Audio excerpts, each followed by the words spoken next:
This is an Iwebu production. Period. Something new we're going to introduce here. Radical love with the Iwebus, okay? Yes. And that's going to be what we call the aha moment of the week. What's an aha moment, baby? Aha moment, just something that you've been enlightened with this week. Something, like some revelation. Okay. We're continuing to grow. We don't know everything, and as we grow, we want to pour it back out to you guys too. Okay. Yeah. My aha moment of the week here. I learned when you ask God for like some type of confirmation. Okay. He'll continually give it to you if you ask so. Ooh, that's like facts. For me, I'm kind of hard headed. So I'll ask for confirmation, I'll get it, and then I'll be like, say it again. God, can you like, is that, or maybe I'm tripping. Maybe that wasn't really you. So can you just show me again? Starting this YouTube back off, I was a little unsure. Okay. Just sometimes just too much in my head. And started off, it's actually kind of on a high. Number one, it feels good. I want to release some of these things that I got in me, some things that I believe can help and bless other people. And I'm so glad you're doing it. So glad. I keep telling people, like, y'all think I'm the whatever, it's Namdi. Like, y'all have no idea this man's potential and what the Lord has put inside him, the wisdom. Wow. I can't wait for them to see it. Go ahead. Love you, babe. Thanks. Well, really, it was on a high. Got some inboxes. Hey, man, this is great. You guys look good. Everything's sounding good. You guys are speaking some truth on there. Was great, right? And then I ran into a little bit of some criticism, and it came by way of of someone else who not constructive. No, it wasn't constructive criticism, because we accept that. It was basically in a way trying to say that we're unqualified to basically be doing this in a way. And, it came from, probably from a voice that I somewhat respected in a way. I was just like, wow, it kind of let me down a little bit. Well, God he didn't waste no time. He don't play about you. Someone else who's really thriving in this YouTube space, like literally inboxed us and let us know, like, hey, you guys did a great job on this. And kept saying it really blessed us to hear that, because same day you was okay. It didn't really phase you as much when you heard whatever the criticism that came back. But it hit me in a certain way. It was disappointing. Very disappointing. Yeah, it was like, I thought you would be beyond that. Yeah, I thought so, definitely. But somebody who has, if not probably more of a following, for sure, and flourishing, and the guy has such a humble heart, reaching out to us and letting us know, like, no, it blessed my heart. Yeah, God is good. It blessed my heart. And not to mention, he said, I'm not going to just send one, I'll send another. I had my brother Orlando hit us up with some, shout out to Orlando. Shout out to him and his wife. Man, beautiful wife. Both of them, like, straight up called me, blessed me with something that the Lord put on his heart, and encouraging words. And then it kept flooding in from different people, people who don't even know us.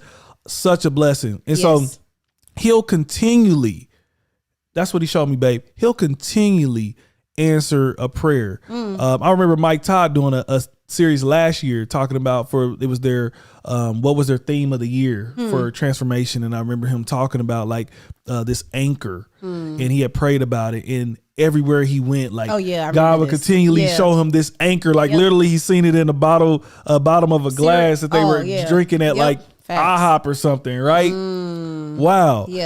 And we got a couple things going on right now that the Lord keeps confirming. Man, come on. Well, we can't. Hey, listen, lock in with us. We going somewhere. Hey, let me tell you, you want to lock in with us ground floor right now. We definitely are. We got some things in the works. But so he continually shows me that, and I'm super, super grateful. He said, nah, if I get, you got that one criticism, I'm going to send a flood of love. A flood of love. So that was one. That was one right there. The second thing that he revealed to me was that it was going to be a race in gatekeepers. In the 2010s, church, that's when we stopped doing church like the old way. Like some people still do it. Shout out to y'all who still do. Everybody has three-piece suit. But shout out to y'all that still do. No, it's okay. It's all good. Hey, to each his own. Because we got friends like that, so we love y'all. No, we love. Hey, some of them still. It's just the way that you said it. They midnight. They still going and running around the church. Yeah. Let me tell you, that's the church I grew up in. I know. we ain't getting out till 5-6 p.m. Definitely from going in at 11. Exactly. So yeah. But as you seen the 2010s progress, you seen also transition. Yeah. You seen more of a modern church. Come as you are. The music was a little bit. It wasn't the big old choir. Yeah. And then now you start seeing Yelling maybe like stuff. just 6 people on the stage. Right. And all those things. And bringing down the lights and stuff during worship. A lot of that has changed. Well, God was like, he was showing me like there's people with humble hearts. Come on. Who are going to lead us into this next decade. Like as far as influencers and YouTubes and all of that. Like it's so many people nowadays who are up on this big time pedestal. And they put so many rules in place. Like, in the Christian community. In the Christian community. You can't be a pastor unless you done this and then done this and checked off this. You understand? You got some people who may even do that as far as the music industry too. Oh, you understand? Yes. Like it's crazy to me that some people would inbox you that have some pretty, higher up names that's very well known in the CHH community about how dope you are, but they won't really let that be known to other people. Their crowd. Yeah, to their crowd. You understand? It's almost like we got to wait until she gets at this level and then we'll do it. You understand? Because maybe it's like almost my shout out costs too much. Yeah, but if it was, I'm sorry to interrupt, but go ahead. If it was kingdom based, you wouldn't care about your crowd. Exactly. That's what, shout out to Orlando. He's like, as leaders, we've become hoarders of people. Man. They're not yours. They are not yours. These are like real. No, literally, because it's almost like, no, I've built up to 10, 50, 100, K followers. I can't let them like you because then they're going to leave me. They're not yours. They're not yours. If we were really focused on kingdom work, if we were really focused on the movement, the advancement of what the Lord is doing, that's why I like what you said. Excuse me. I like that you said that the Lord is building up humble hearts. Yeah. Because it's like, man, let me move these people out the way because y'all started off doing my work. Y'all started off with the desire to advance the kingdom. Now, if you've gotten to this place where there's these rules, there's this, where's my humble folk at that are just like, hey, I just want to do the work. I just want to do the work. Dish it out like what we're doing here. We just want to dish this out. We gotta stop hoarding as much as we learn, we want to give it away. Yes. You understand when it comes to that? Like, and the beauty of allowing that to happen. I don't know where I said this, but I was just talking about how when we stop the uniqueness, when we stop allowing people that don't look like us to be used by God, when we discourage them, when we say, nah, you ain't quite ready. And in some cases, you don't need to get up on the stage and start preaching. There is some things that have to happen. Be faithful to the Lord, learn, always be a student. Yeah. But I'm talking about people that are just setting people down and not letting them in because of their own rules. We want everyone to look like us or talk, and we gotta personally train you so you can say things a specific way. You take away the beauty and the complexity of God's creation.